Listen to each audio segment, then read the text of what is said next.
ईरानी सदर मसूद पेज़ेश्कियान पाकिस्तान का 2 रोज़ा दौरा मुकम्मल करके वापस रवाना। पाकिस्तान और ईरान के दरमियान मुख्तलिफ मुआहिदों और मफाहमती याददाश्तों का तबादला।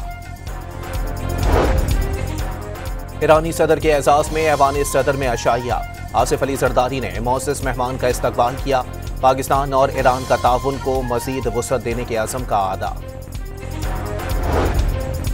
पाकिस्तान का पुरअमन मकासद के लिए ईरान के जोहरी प्रोग्राम की हिमायत का ऐलान। ईरान के साथ $10 अरब तिजारती हदफ जल्द हासिल करेंगे। शहबाज शरीफ का ईरानी सदर के हमरा न्यूज़ कॉन्फ्रेंस।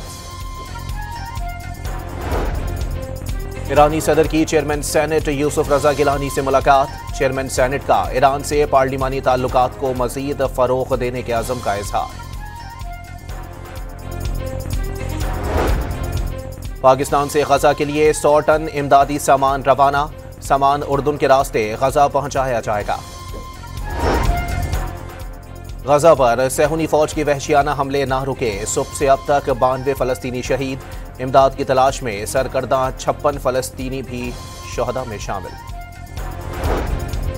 रावलपिंडी में जिरगे के हुक्म पर लड़की का कत्ल। केस में अहम पेशरफ्त। मुल्जिमान की निशानदही पर मकतूला के कपड़े और खुदकार असलहा बरामद। और हालिया बारिशों के बाइस रावल डैम में पानी की मिकदार में नुमाया इजाफा। पानी 1750 फुट से बुलंद हो गया। कल सुबह 6 बजे स्पिलवेज खोले जाएंगे।